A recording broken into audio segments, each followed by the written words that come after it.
Time and distance. Time और distance जो chapter है, इस चैप्टर को में गौर करने वाली बात यह है, कोई एक डिस्टेंस है, कोई एक सर्टेन डिस्टेंस है। इस डिस्टेंस को हमको तय करना है, कवर करना है। ठीक है, कवर करने के लिए हमको एक गति चाहिए जिसको बोलेंगे स्पीड, और कवर उस गति पे डिपेंड करता है कितने समय में कवर होगा वो। ठीक है, इसका मतलब ये हुआ कि एक खास डिस्टेंस को कवर करने के लिए हमको एक गति चाहिए, स्पीड जिसको बोलेंगे। तो स्पीड पे डिपेंड करेगा कि हमको टाइम कितना लगेगा। स्पीड ज़्यादा होगा तो टाइम कम लगेगा, और स्पीड कम होगा तो जाहिर सी बात है इस डिस्टेंस को कवर करने में टाइम ज़्यादा लगेगा। तो इससे ये पता चला कि डिस्टेंस जो है वो स्थिर है, और समय जो है वो स्पीड पे डिपेंड करता है। स्पीड ज़्यादा होने से डिस्टेंस कम समय में तय होगा, स्पीड कम होने से डिस्टेंस ज़्यादा समय में तय होगा। इसका मतलब ये हुआ कि यहाँ पे स्पीड जो है टाइम के इन्वर्सली प्रोपोर्शनल है। मतलब ये हुआ कि v का मान ज़्यादा होने से t का मान ऑटोमेटिक कम होगा, और v का मान कम होने से t का मान ऑटोमेटिक ज़्यादा होगा। ये मैथ की भाषा हो गई। आप अगर एकदम सिंपल लैंग्वेज में समझना चाहते हैं, ये समझिए कि स्पीड जो है अधिक लय होगा तो समय कम लगेगा इस दूरी को तय करने में। इसीलिए इसको बोलते हैं इन्वर्सली प्रोपोर्शनल में है ये, इन्वर्सली प्रोपोर्शनल में है ये। ठीक है, इसको याद रखेंगे।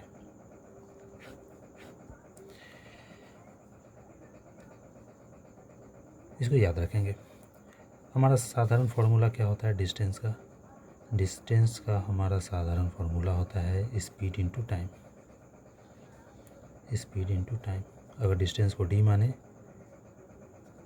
और स्पीड को v और टाइम को t, तो ये हुआ हमारा फार्मूला। इस बक्से में दिए हैं, इसको हम याद रखेंगे सवाल बनाते वक्त। इससे यहाँ इसका ज़रूरत पड़ेगा हमको। यहीं से हम बोल सकते हैं कि अगर हमको स्पीड निकालना हो तो डिस्टेंस बटे टाइम। बोल सकते हैं कि अगर हमको टाइम निकालना हो तो डिस्टेंस बटे स्पीड, कह सकते हैं हम। सवाल बनाते वक्त हमको कुछ चीज़ का जानकारी होना ज़रूरी है। जैसे डिस्टेंस जो है डिस्टेंस की इकाई मान लीजिए किलोमीटर में होगी, मीटर में होगी, सेंटीमीटर में होगी, जितना भी इकाइयाँ हैं एटसेट्रा। टाइम जो है टाइम आवर में होगी, मिनट में हो सकता है, सेकंड में हो सकता है, जो भी है, जो भी इकाई है टाइम का हो सकता है। अब यहाँ पे स्पीड आ जाइए। स्पीड क्या है? Speed means v equal to d/t, यानी पहले इकाई होगा डिस्टेंस का, उसके बाद इकाई होगा टाइम का। अगर डिस्टेंस का इकाई मान लीजिए किलोमीटर में है और टाइम का इकाई आवर में है, तो स्पीड का क्या होगा? डिस्टेंस बाई टाइम, यानी स्पीड का क्या हो जाएगा? इकाई यूनिट क्या हो जाएगा? Kilometre per hour. उसी तरीक़े से सेंटीमीटर पर सेकंड हो सकता है, मीटर पर सेकंड हो सकता है। तो बहुत फेमस है जो किलोमीटर पर आवर का मीटर पर सेकंड में चेंजिंग क्या होता है, ये काफ़ी फेमस है। इस पर ज़्यादा सवाल आता है, इसको हम चाहते हैं कि इसको आप जानना ज़रूरी है आपके लिए। ठीक है, तो किलोमीटर में जाहिर सी बात हम जानते हैं 1 किलोमीटर में 1000 मीटर, 1000 मीटर, एक और जीरो होगा ना, और 1 घंटा में 260 का मल्टीप्लाई होगा सेकंड। 1 घंटा में 60 मिनट और 1 मिनट में 60 सेकंड। ओके, जो भी है। तो किलोमीटर पर आवर यानी 1 kilometre per hour equal to हम लोग बोल सकते हैं किलोमीटर के लिए 1000 और घंटा के लिए 1 घंटा के लिए 60/60, तो इसको मीटर पर सेकंड में बोल सकते हैं। इसको हम समाधान करेंगे। कीजिए समाधान। 2 × 5 = 10, 2 × 3 = 6, यानी क्या हुआ 5/18 मीटर पर सेकंड। तो हम बोल सकते हैं 1 किलोमीटर पर आवर को चेंज करेंगे मीटर पर सेकंड में, तो 5/18 का फैक्टर का मल्टीप्लिकेशन होगा। उसी तरीक़ा से अगर मीटर पर सेकंड को हम चेंज करेंगे तो 18/5 का फैक्टर होगा। तो ये 2 फैक्टर इम्पॉर्टेंट है, ये 2 फैक्टर को हम याद रखेंगे। ठीक है, ये 2 फैक्टर को हम याद रखेंगे। और एक चीज़ हम बताना चाहते हैं यहाँ पे आपको कि फिर से एक चीज़ पे जाते हैं। ये जो v inversely proportional to 1/t आएगा, यानी v और t जो है एक दूसरे के उलट चलते हैं। ठीक है, स्पीड जाहिर सी बात है, स्पीड ज़्यादा होने से समय कम लगेगा अगर एक डिस्टेंस को तय करने में, स्पीड कम होने से टाइम ज़्यादा लगेगा, स्पीड ज़्यादा होने से टाइम कम लगेगा। बहुत बार बोल चुके हैं हम। तो इसका मतलब ये हुआ कि मान लीजिए अगर रेशियो ऑफ स्पीड, अगर 2 गतिमान वस्तुओं का वेग का रेशियो अगर a/b है, तो रेशियो ऑफ टाइम टेकन का रेशियो क्या हो जाएगा 1/a/1/b हो जाएगा ना। इसको याद रखेंगे, हो जाएगा, ये जाहिर सी बात है, हो जाएगा। अब एक और चीज़ हमको आपको यहाँ पे बता देने की कोशिश करेंगे, आपको जानना ज़रूरी भी है। जैसे मान लीजिए एक ख़ास डिस्टेंस है, इस डिस्टेंस को तय कर रहे हैं। स्पीड जो है एक यूनिफॉर्म स्पीड में नहीं है, नॉन यूनिफॉर्म स्पीड में हम इसको तय कर रहे हैं। मतलब एक ही स्पीड में तय नहीं कर रहे हैं, कुछ स्पीड चलने के बाद स्पीड कम हो जा रहा है, या मान लीजिए कुछ स्पीड चलने के बाद स्पीड बढ़ा के आगे का तय किए, यानी इसको 2 हिस्सा में तय कर रहे हैं, 2 स्पीडों के साथ तय कर रहे हैं। मान लीजिए एक हिस्सा ए स्पीड से तय किया और दूसरा बी स्पीड से तय किया। ठीक है, तो स्पीड यहाँ पे अलग अलग हुआ। एक पहला स्पीड जो हुआ, एक स्पीड ए है, एक स्पीड बी है, तो एवरेज स्पीड क्या होगा, मान लीजिए एवरेज स्पीड क्या होगा।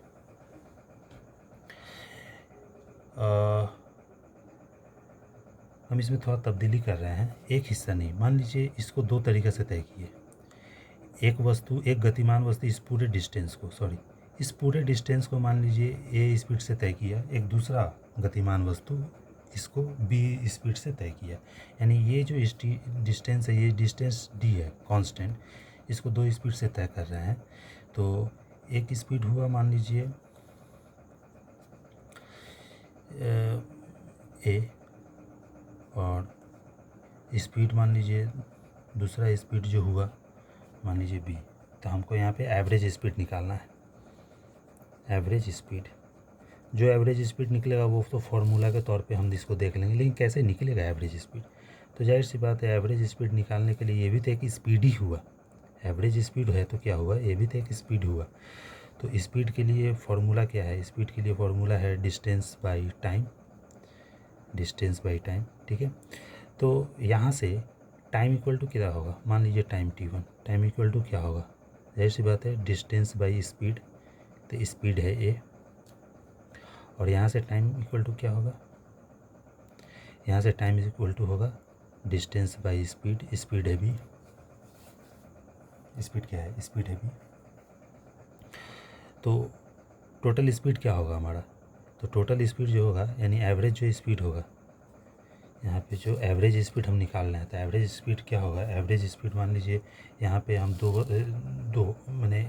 यहाँ पे 2 गतिमान वस्तु, एक गतिमान वस्तु पूरा दूरी तय करती है इस स्पीड से, दूसरा गतिमान वस्तु पूरा दूरी तय करती है b स्पीड से। तो यहाँ पे हमारा स्पीड क्या हो जाएगा, speed equal to distance by time. तो यहाँ पे डिस्टेंस के लिए क्या होगा 2d और टाइम के लिए ये 2 टाइम होगा। तो चलिए इसको समाधान करें। टाइम, एक का टाइम d/a, दूसरे का टाइम d/b।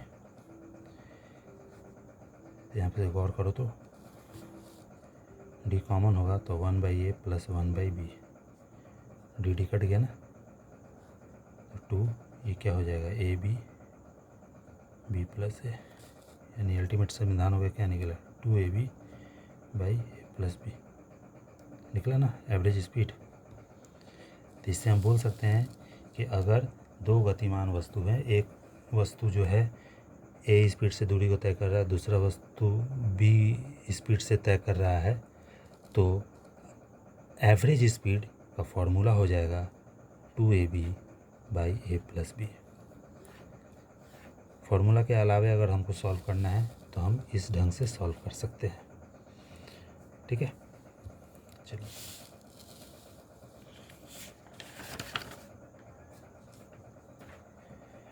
यहाँ पे हम सवाल पे गौर करेंगे। ये सवाल टाइम डिस्टेंस का एग्जाम्पल 1 के तौर पे इसको पढ़ेंगे। क्या है सवाल? If a man covers 10/1/5 kilometre इन 3 घंटे 3 hours, the distance covered by him in 5 hours etch. इस डिस्टेंस को तय कर रहा है 3 घंटे में, तो वो बोल रहा है 5 घंटे में वो कितना डिस्टेंस तय करेगा। तो जाहिर सी बात है पहले ये इसका देखेंगे। डिस्टेंस इक्वल टू ये है, कितना होगा 5 दिया 50, 51/5 किलोमीटर। और टाइम क्या है, टी है हमारे पास 3 घंटे।